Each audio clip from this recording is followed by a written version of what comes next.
A few days ago, I celebrated another birthday. Another year added and another year of lessons I'm grateful for. Habang pinapanood ko yung mga clips na to, na-realize ko kung gaano kabilis ang panahon.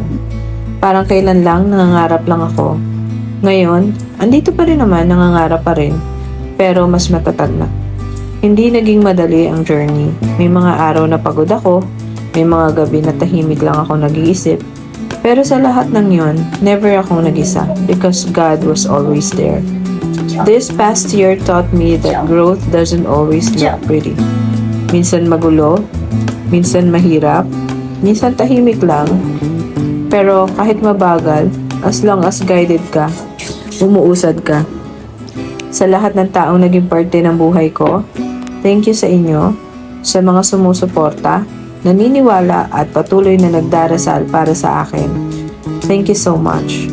At kahit sa mga taong dumaan lang, may iniwan pa rin kayong aral. Sa sarili ko, happy birthday.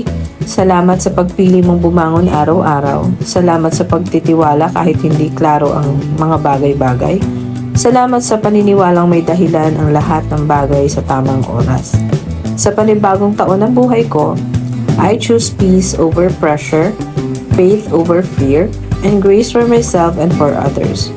Hindi ko man alam kung ano pa ang darating, pero alam ko kung sinong may hawak sa akin. Handa akong sundan kung saan man ako dali ni Lord. Handa akong tanggapin ang mga bagay na para sa akin at marunong na rin magpahinga sa mga hindi na. Hindi ko man alam kung ano pa ang darating, pero alam kong bawat karanasan at pagsubok ay may dahilan. Sa bawat araw, natutunan kong maging mas mapagpasensya, mas matatag, at mas mapagmahal. Hindi lang sa iba, kundi lalo na sa sarili ko. Here's to another year of becoming not perfect but faithful, not rushed but guided. To God be all the glory. Thank you so much. Bye! Love you guys. Ingat palagi. Thank you so much for watching. God bless.